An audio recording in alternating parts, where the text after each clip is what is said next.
आयुक्तालय कॉलेज शिक्षा राजस्थान के प्लेटफॉर्म ज्ञान सुधा सक्सेस साथी में आपका एक बार फिर से स्वागत है।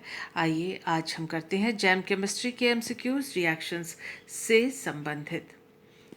पहला क्वेश्चन जो हमारी स्क्रीन पे है उसमें कहा गया है for the radical chain reaction below the correct classification for step 2 and step 3 is respectively. तो ये इन्होंने दिया है स्टेप 2 और ये है स्टेप 3। इनका ये जो स्टेप्स हैं ये क्या चेन प्रोपागेटिंग या चेन टर्मिनेटिंग है, यानी पहला वाला जो है वो चेन प्रोपागेटिंग ये वाला, और ये चेन टर्मिनेटिंग है या चेन ब्रांचिंग और chain terminating, chain propagating, chain propagating, chain propagating, chain branching. देखिए इसमें प्रोपागेटिंग का मतलब है कि श्रृंखला आगे संचरित होती है, श्रृंखला संचरण पद को कहा जाता है चेन प्रोपागेटिंग।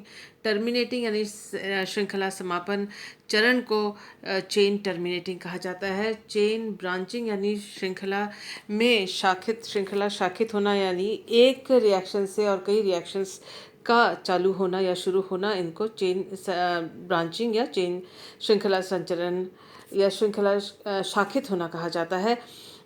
उसका मतलब है कि यहाँ जो दोनों ये रिएक्शंस हैं इनमें अगर हम दोनों को देखें तो इसमें भी एक फ्री रेडिकल बन रहा है और यहाँ पर भी फ्री रेडिकल बन रहा है। क्योंकि हम यहाँ पर फ्री रेडिकल चेन रिएक्शन के बारे में पढ़ रहे हैं, एक नया फ्री रेडिकल जो बनता है वो एक और नई श्रृंखला का संचरण करता है, तो ये भी जाके किसी और न्यूट्रल मॉलिक्यूल के साथ जुड़ेगा और फिर नई श्रृंखला संचरित होगी।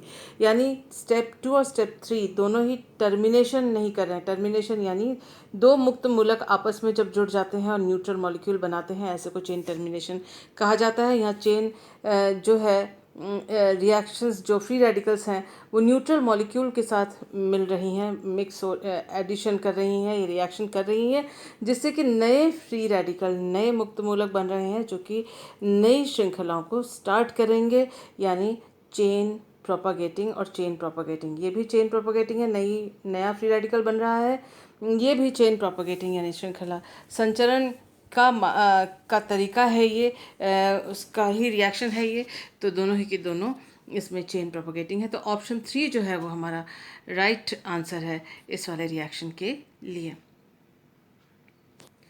नेक्स्ट रिएक्शन को करने से पहले याद कर लेते हैं कि डीएनए और आरएनए में न्यूक्लियो बेसिस क्या क्या होते थे। देखिए डीएनए में जो है थायमीन, एडेनिन, ग्वानिन और साइटोसिन, और उसी तरह से आरएनए में यूरेसिल, एडेनिन, ग्वानिन और साइटोसिन। इन दोनों में डीएनए और आरएनए में जो अंतर है, बाकी ये देखिए ये दोनों सेम, ये सेम, ये सेम, लेकिन यहाँ थायमीन है और यहाँ पर यूरेसिल है। तो ये चीज़ हमें ध्यान रखनी है और इसके ऊपर कई क्वेश्चंस नेट और जैम दोनों में ही अक्सर पूछे जाते हैं। क्वेश्चन है हमारे पास the nucleo base not found in DNA. इन सभी न्यूक्लियो बेसिस में से कौन सा ऐसा है जो डीएनए में नहीं पाया जाता। जाहिर सी बात है, जो अभी हमने स्लाइड देखा था और आपको मालूम होगा कि यूरेसिल जो बेस है, न्यूक्लियो बेस है, वो डीएनए में नहीं आरएनए में पाया जाता है। इसलिए इस क्वेश्चन का आंसर है ऑप्शन बी, जो न्यूक्लियो बेस डीएनए में नहीं पाया जाता। इस क्वेश्चन में पूछा गया है the correct statement for the following structures is. तो ये कुछ संरचनाएं हमें दी हुई हैं और इनके बारे में हमें क्वेश्चन पूछा गया है। ये कहा गया है कि इनमें से कौन सा स्टेटमेंट जो है वो करेक्ट है। 1, 2 एंड 3 आर रेजोनेंस स्ट्रक्चर्स। देखिए इस तरह के जो क्वेश्चंस हैं वो जैम में और नेट में भी पूछे जाते हैं।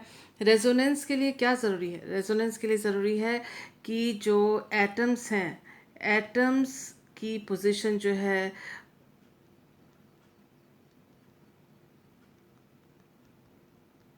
फिक्स्ड होती है।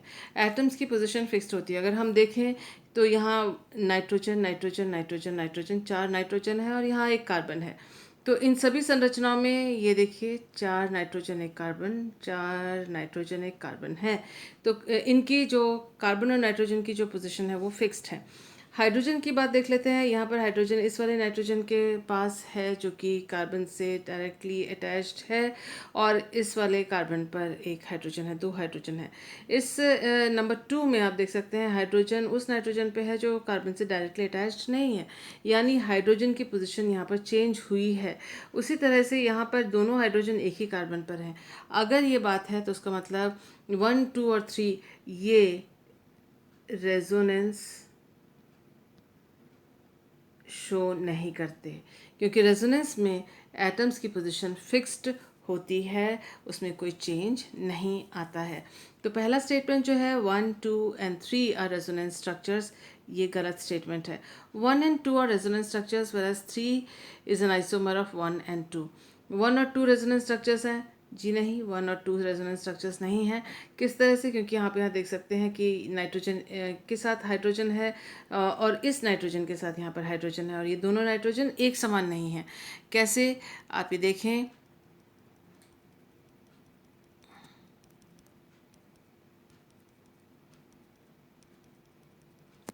वन और टू को हम देख लेते हैं। यहाँ जो जिस नाइट्रोजन पर हाइड्रोजन है वो कार्बन से डायरेक्टली बॉन्डेड नहीं है, और ये जो नाइट्रोजन पर हाइड्रोजन है वो कार्बन से डायरेक्टली बॉन्डेड है। तो ये दोनों जो स्ट्रक्चर्स हैं, स्ट्रक्चर नंबर 1 और स्ट्रक्चर नंबर 2, ये दोनों एक दूसरे से भिन्न इसलिए हैं क्योंकि position of hydrogen is different. तो 1 और 2 जो है रेजोनेंस स्ट्रक्चर्स नहीं है। आगे हमें देखने की ज़रूरत ही नहीं है क्योंकि पहला जो स्टेटमेंट है वही गलत है, तो पहला जो हिस्सा है वही गलत है। 1 एंड 3 आर रेजोनेंस स्ट्रक्चर्स, 1 और 3 को रेजोनेंस स्ट्रक्चर कहा गया है, ये भी गलत है। यहाँ पर दोनों हाइड्रोजन्स जो हैं वो कार्बन से जुड़े हुए हैं। यहाँ पर एक हाइड्रोजन कार्बन पर है और दूसरा हाइड्रोजन नाइट्रोजन पर है, तो 1 और 3 जो है रेजोनेंस स्ट्रक्चर्स नहीं है। 2 is the isomer of 1 and 3, तो वहाँ तक देखने की ज़रूरत नहीं है। पहला हिस्सा जो स्टेटमेंट का है वही गलत है, तो आगे हम नहीं देख रहे हैं।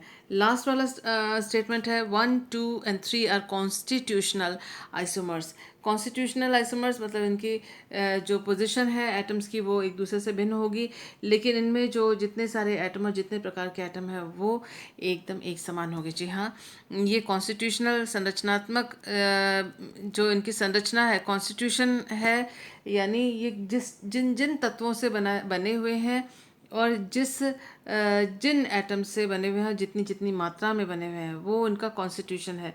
तो इनकी जो संरचना है वो थोड़ी सी एक दूसरे से भिन्न है, लेकिन जिन एटम्स से कार्बन, नाइट्रोजन और हाइड्रोजन और उनका जो अनुपात है वो इन तीनों में एक समान है, तो इनका कॉन्स्टिट्यूशन जो है एक जैसा है। हालांकि इनकी संरचना में थोड़ा बहुत अंतर है, और ये रेजोनेटिंग स्ट्रक्चर्स नहीं है। तो हमारा जो ऑप्शन है, option number D is the correct answer for this particular question. Next question को करने से पहले याद कर लेते हैं कि जो अल्कोहल्स हैं उनके बॉइलिंग पॉइंट्स को प्रभावित करने वाले कारक कौन कौन से हैं। इसके ऊपर कई क्वेश्चंस जो हैं जनरल, जो आपके यूनिवर्सिटी के कॉलेजेस के एग्जामिनेशंस होते हैं उनमें भी पूछा जाता है। इसके ऊपर क्वेश्चंस नेट जेआरएफ में भी पूछा जाता है और जैम में भी पूछा जाता है। तो हम देख लेते हैं कि वो कौन से कारक हैं जो बॉइलिंग पॉइंट्स ऑफ अल्कोहल को प्रभावित करते हैं। पहला कारक है hydrogen bonding. First factor is hydrogen bonding. देखिए 3 कंपाउंड्स दिए हुए हैं। यहाँ ये ईथर है, ईथर पर डायरेक्टली ऑक्सीजन पर हाइड्रोजन नहीं जुड़ा हुआ है।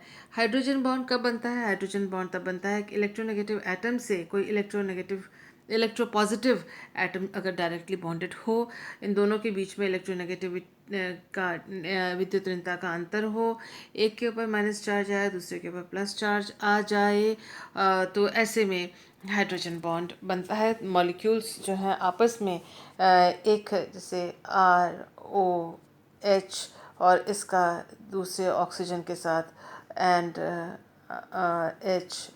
और इस तरह से जो अल्कोहल के मॉलिक्यूल्स हैं हाइड्रोजन बॉन्ड से एक दूसरे से जुड़ जाते हैं, जिससे कि उनके बीच एक आकर्षण बल होता है और उसको तोड़कर उनको बॉयल करने के लिए उनका क्वथनांक जो है वो हाई हो जाता है जैसे जैसे हाइड्रोजन बॉन्ड उनमें बढ़ता चला जाता है।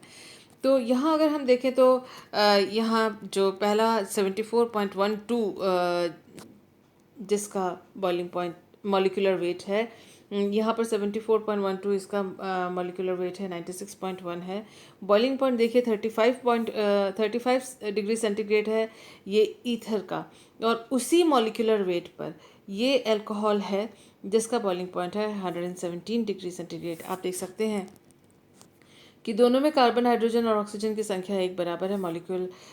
मॉलिक्यूलर वेट जो है एक समान होते हुए भी बॉइलिंग पॉइंट में कितना ज़्यादा अंतर है। कारण क्या है? ईथर में डाइपोल डाइपोल इंटरैक्शन है, डाइपोल डाइपोल अट्रैक्शन मॉलिक्यूल्स के बीच में है, जबकि हाइड्रोजन बॉन्ड होता है अल्कोहल में। ईथर में क्यों नहीं हाइड्रोजन बॉन्ड हो सकता?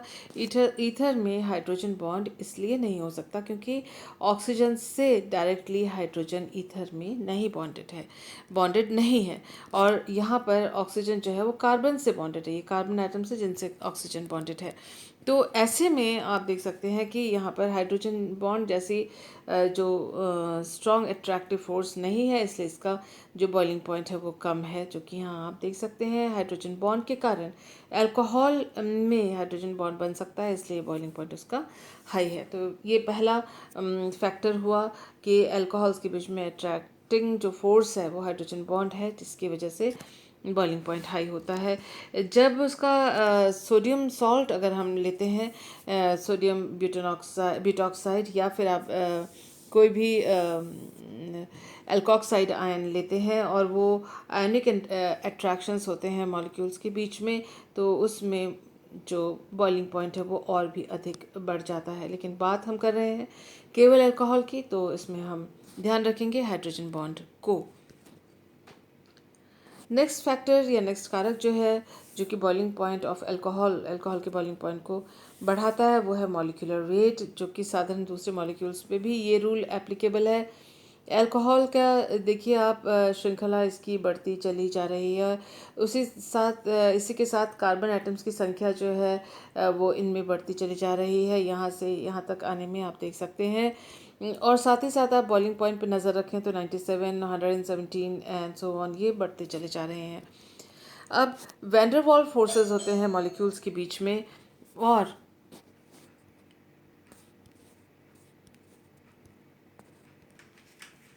वैंडरवाल फोर्स जो हैं वो किस प्रकार से बढ़ते हैं? Van der Waals forces are proportional to surface area. जो सरफेस एरिया होता है वह जितना बड़ा होता है, वैंडरवाल फोर्सेस जो हैं वो भी उस कदर उसी के साथ बढ़ते चले जाते हैं। यानी यदि एक छोटा मॉलिक्यूल है उसका सरफेस एरिया इतना सा है और एक बड़ा मॉलिक्यूल है सरफेस एरिया उसका ज़्यादा है, तो van der Waals forces of attraction surface area के बढ़ते के साथ मॉलिक्यूलर वेट को बढ़ा देता है।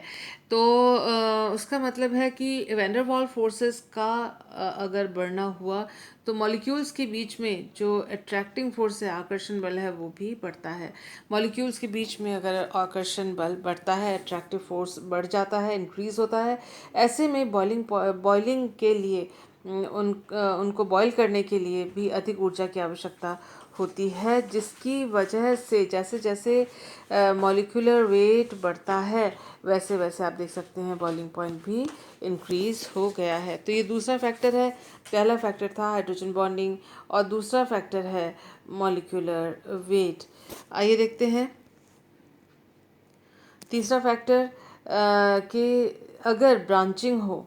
देखिए ये दो मॉलिक्यूल्स हैं और दोनों के आप बॉइलिंग पॉइंट्स देखें और दोनों में कार्बन एटम्स और हाइड्रोजन को अगर गिने तो 1 2 3 4 5 कार्बन है।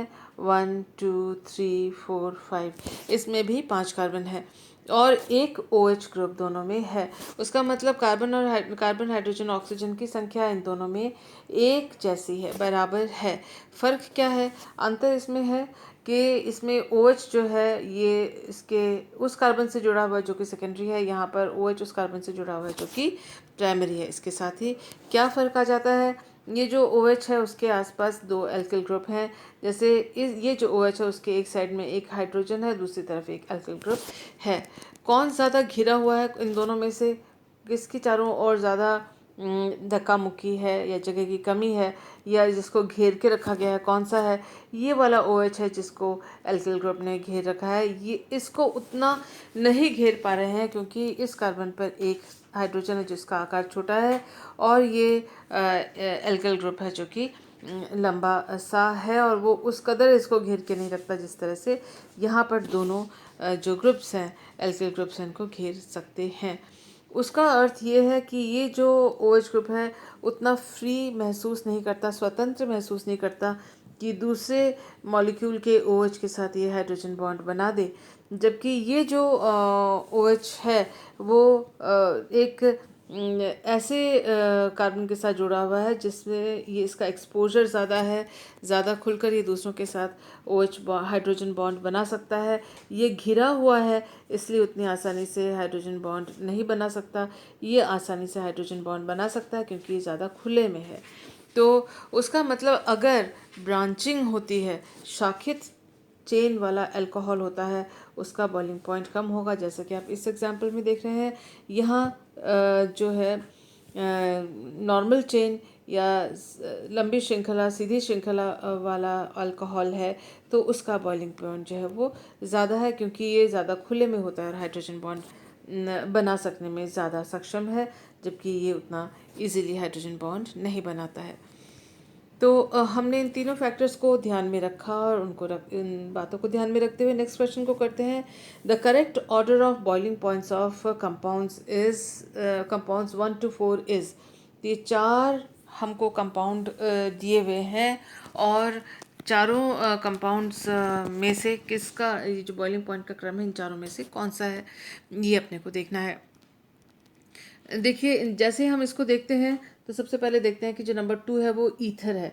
ईथर यानी इसके साथ सीधे, इस ऑक्सीजन के साथ सीधे हाइड्रोजन नहीं है। अगर इसमें हाइड्रोजन नहीं है, बाकियों को हम देखते हैं ये सब में अल्कोहल है, तो ये तीनों के तीनों हाइड्रोजन बॉन्ड बना सकेंगे, जबकि ईथर हाइड्रोजन बॉन्ड नहीं बना सकेगा। तो इसका जो बॉइलिंग पॉइंट होगा वो सबसे कम होगा। तो इन चारों में हमको वो ऑप्शन देखना है जिसमें 2 का बॉइलिंग पॉइंट सबसे कम है।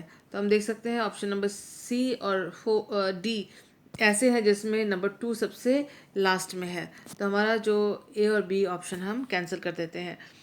नेक्स्ट हमें देखना है कि जो सीधी श्रृंखला वाले हैं, ये सीधी श्रृंखला वाला है अल्कोहल, तो इसका जो बॉइलिंग पॉइंट है सबसे हाई होना चाहिए। इन दोनों में ही नंबर 1 का बॉइलिंग पॉइंट सबसे हाई है। आप देखते हैं जो ये 4 है ये ज़्यादा घिरा हुआ कि इसके दोनों साइड में जो है एल्काइल ग्रुप है और ये सेकेंडरी अल्कोहल है, जबकि ये एक प्राइमरी अल्कोहल है। प्राइमरी अल्कोहल ज़्यादा एक्सपोज्ड होता है और हाइड्रोजन बॉन्ड बना सकता है, सेकेंडरी अल्कोहल उतना ज़्यादा एक्सपोज नहीं होता और हाइड्रोजन बॉन्ड ये कम बनाता है। उसका मतलब ये है कि ईथर के बाद नंबर 4 आना चाहिए, क्योंकि जो नंबर 4 जो सेकेंडरी अल्कोहल है वो इतनी आसानी से हाइड्रोजन बॉन्ड नहीं बना पाएगा, तो बॉइलिंग पॉइंट इसका कम होगा। तो ये देखिए यहाँ पर 4 है, तो सबसे कम बॉइलिंग पॉइंट ईथर का, उससे ज़्यादा सेकेंडरी अल्कोहल का। उसके बाद ये देखिए ब्रांचिंग यहाँ थोड़ी दूर है, तो ये प्राइमरी अल्कोहल यानी 3 का होगा। और सबसे ज़्यादा high boiling point straight chain या अशाखित सीधी श्रृंखला वाले अल्कोहल नंबर 1 का होगा, जो कि यहाँ पर हम देख सकते हैं।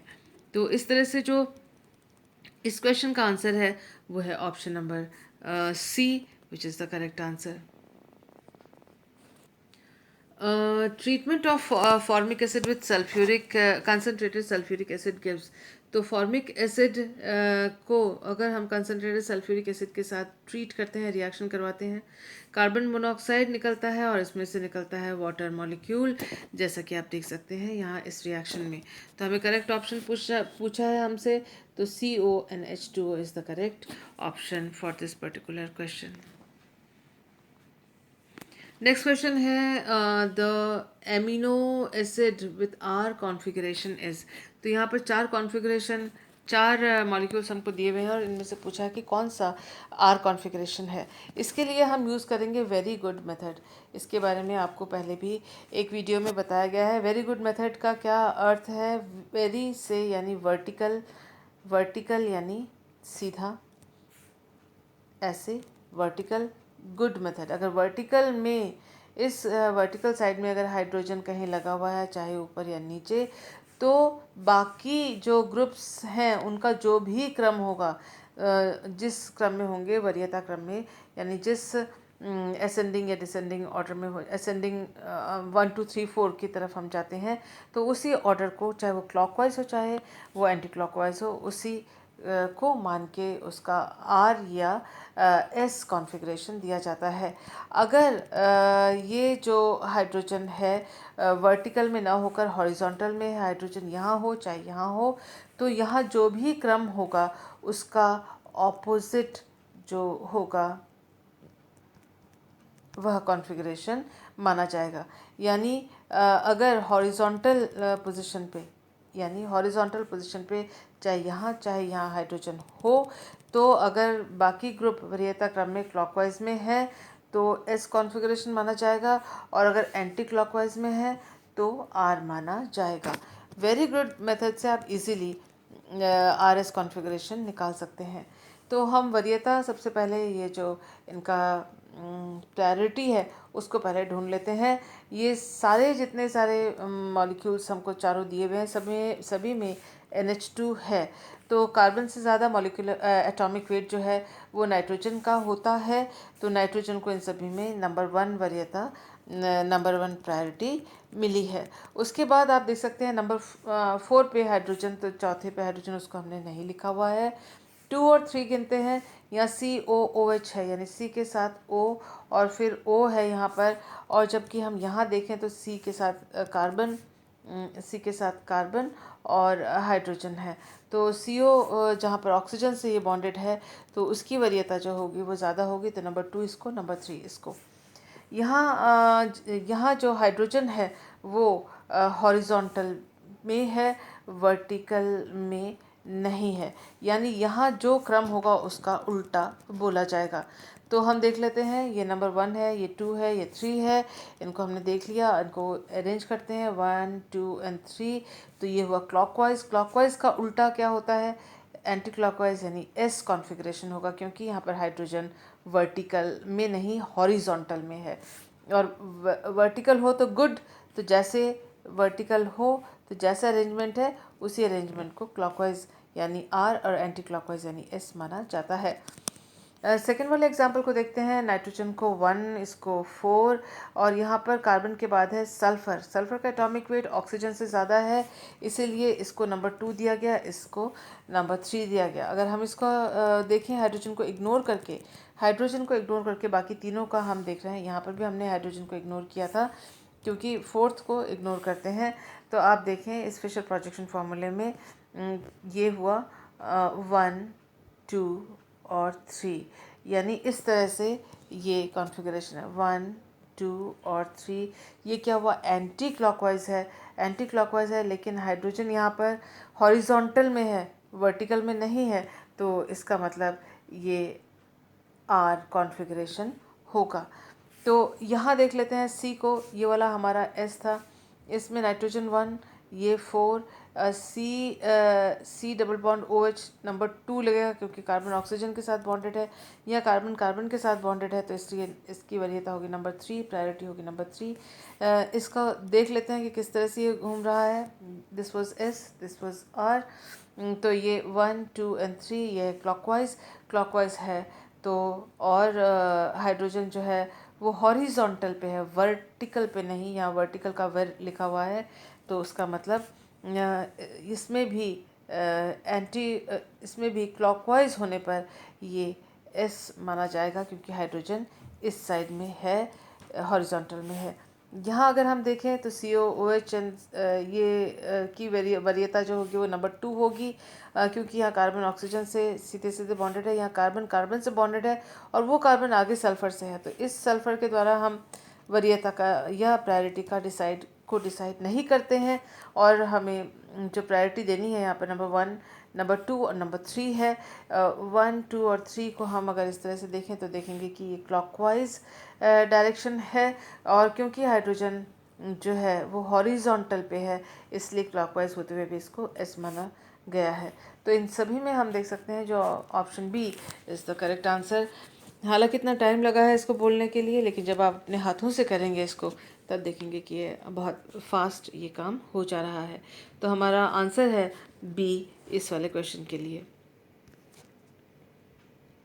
नेक्स्ट क्वेश्चन को करने से पहले याद कर लेते हैं कि जब alpha beta unsaturated carbonyl compound होता है तो ग्रिग्नार्ड रिएजेंट के साथ जो सी डबल बॉन्ड ओ है उस पर ही आक्रमण करेगा और जिससे कि हमें अल्कोहल उत्पाद के रूप में प्राप्त होता है।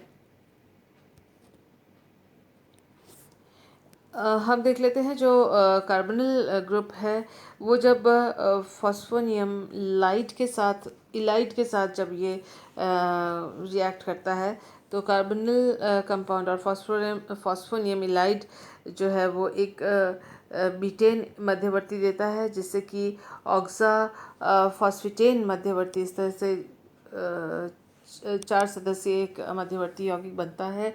और फिर आप देख सकते हैं कि इसमें बॉन्ड ब्रेकिंग और बॉन्ड मेकिंग इकट्ठे होती है। ये बॉन्ड टूट रहा है, यहाँ नया बॉन्ड डबल बॉन्ड बन रहा है जो कि यहाँ नया डबल बॉन्ड बना और उस इधर से ये वाला बॉन्ड टूटा और यहाँ पर इलेक्ट्रॉन शिफ्ट हुए तो ये नया डबल बॉन्ड बना। तो यहाँ पी डबल बॉन्ड ओ और सी डबल बॉन्ड सी, ये पी डबल बॉन्ड ओ और सी डबल बॉन्ड सी बनता है और साथ ही साथ दो बॉन्ड्स ये वाले बॉन्ड टूटते हैं जिसकी वजह से हमें यहाँ पर एक एल्कीन उत्पाद के रूप में मिलता है और एक फॉस्फीन ऑक्साइड भी साइड प्रोडक्ट के रूप में मिलता है। इस रिएक्शन को कहते हैं विटिक रिएक्शन या विटिक ओलिफिनेशन रिएक्शन। ये इम्पॉर्टेंट है और इसके ऊपर कई क्वेश्चंस नेट और जैम में पूछे जाते हैं।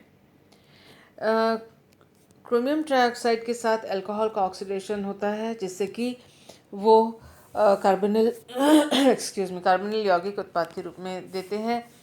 आप देख सकते हैं कि जो क्रोमियम है क्रोमियम ट्राइऑक्साइड का उसने ऑक्सीजन के साथ बॉन्ड बनाया है और ये जो हाइड्रोजन है ये क्रोमियम के ऑक्सीजन के ऊपर ट्रांसफ़र हो गया है इस तरह से और OH यहाँ पर बॉन्ड बना है नया और जिसमें फिर इलेक्ट्रॉन्स का बनना और टूटना इकट्ठे होने की वजह से यहाँ बॉन्ड टूटता है जबकि ये हाइड्रोजन इस ऑक्सीजन पर ट्रांसफ़र हो जाता है जिससे H2CrO3 बनता है और C डबल बॉन्ड O उत्पाद के रूप में कार्बोनिल यौगिक उत्पाद के रूप में हमें प्राप्त होता है। यहाँ देख सकते हैं H बॉन्ड के इलेक्ट्रॉन्स जो हैं CO के बीच में ट्रांसफ़र होकर यहाँ पर C डबल बॉन्ड O यौगिक जो है वो एज अ प्रोडक्ट हमें प्राप्त होता है। इन बातों को ध्यान में रखते हुए नेक्स्ट क्वेश्चन को करते हैं। The major product formed in the following reaction is, तो ये एक साइक्लो हेक्सिनोन दिया हुआ है और alpha beta unsaturated carbonyl compound है। ये इसका ग्रिग्नार्ड रिएजेंट के साथ रिएक्शन कराएंगे, उसके बाद हम इसका ऑक्सीडेशन कराएंगे। ग्रिग्नार्ड रिएजेंट से अल्कोहल बनता है, इससे कीटोन बनेगा और फिर इससे विटिक रिएक्शन से बनेगा एल्कीन। तो इन सभी में कौन सा है वो हम ढूंढ लेते हैं। हालांकि अगर आपको मैकेनिज़म्स और रिएक्शन में होता क्या है वो मालूम है तो आप यूं ही पता कर सकते हैं कि जो answer B is the correct option B is the correct answer. किस प्रकार से हो रहा है वो यहाँ देख लेते हैं। C डबल बॉन्ड O के साथ ग्रिग्नार्ड रिएजेंट जो है वो रिएक्ट करता है और इसको ये जो ET है इस कार्बोनिल ग्रुप में कार्बन में लग जाता है और MgBr जो है ऑक्सीजन के साथ MgBr लगता है और उसका फिर C डबल बॉन्ड O जो है वो टूट कर या रिड्यूस होकर OH में परिवर्तित हो जाता है। तो जो ग्रिग्नार्ड रिएजेंट है उससे हमें इस प्रकार का एक अनसैचुरेटेड अल्कोहल प्राप्त हुआ जिसका जब हम क्रोमियम ट्राइऑक्साइड के साथ ऑक्सीडेशन करते हैं तो ये देखिए मध्यवर्ती बना है। ये जो हाइड्रोजन अल्कोहल का है वो ऑक्सीजन पर ट्रांसफ़र होकर यहाँ OH बन गया है। C डबल बॉन्ड O इस तरह से जुड़ा हुआ है क्रोमियम के साथ ही और ऑक्सीजन जो यहाँ पर अल्कोहलिक ऑक्सीजन है वो यहाँ पर देख सकते हैं आप है और साथ ही आप देख सकते हैं कि ऑक्सीजन जो है वो क्रोमियम के साथ इसने यहाँ पर बॉन्ड बनाया है और एक सिरा इसका कार्बन के साथ जुड़ा हुआ है। फिर इलेक्ट्रॉन्स का माइग्रेशन होता है ये और सिग्मा बॉन्ड का ट्रांसफ़र होता है। पेरिसाइक्लिक रिएक्शन है, बॉन्ड्स का बनना और टूटना एक साथ में होता है सिग्माट्रोपिक रिएक्शन की वजह की तरह से।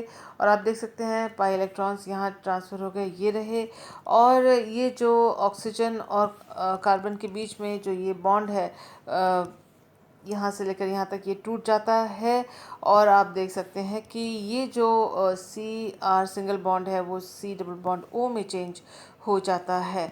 और इस तरह से आप ये भी देख सकते हैं कि यहाँ पर जो ऑक्सीजन है वो इस कार्बन के साथ जुड़ गया, ये रहा।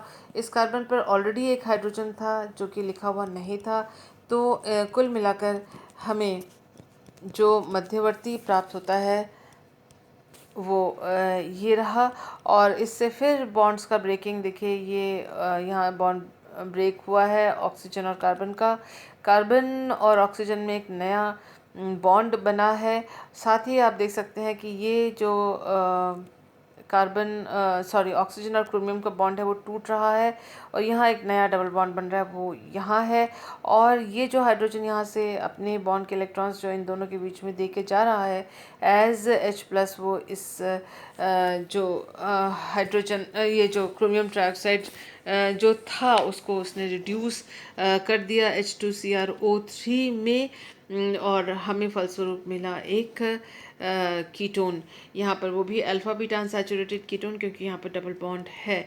और उसका विटिक रिएक्शन जब करवाते हैं तो इस तरह का 4 मेंबर्ड रिंग आपको प्राप्त होता है, जिससे कि ये बॉन्ड टूटा और यहाँ पर बॉन्ड टूटा। और जैसे इससे पहले हमने विटिक रिएक्शन का मैकेनिज्म देखा था, इससे हमें एल्कीन प्राप्त हुआ। ये जो डबल बॉन्ड है वो नया डबल बॉन्ड बना है विटिक रिएक्शन की वजह से। तो अगर हम ढूंढें कि इनमें से कौन सा है ऑप्शन, वो ऑप्शन नंबर बी है जो कि यहाँ पर बन रहा है। देखिए बोलने में शायद ये लंबा लगे, लेकिन जब आप इसको करेंगे हाथ से और प्रैक्टिस करेंगे और आपको ध्यान होगा कि रिग्नार्ड रिएजेंट का क्या काम है, क्रोमियम ट्राइऑक्साइड का क्या काम है, और फॉस्फोनियम इलाइट जो है वो C डबल बॉन्ड O पर किस प्रकार से रिएक्शन करता है, तो ये काफ़ी शॉर्ट आपको लगेगा। लेकिन एक बार अगर आप लिख के देखें तो आपको ईजी लगेगा। So thank you for being with me.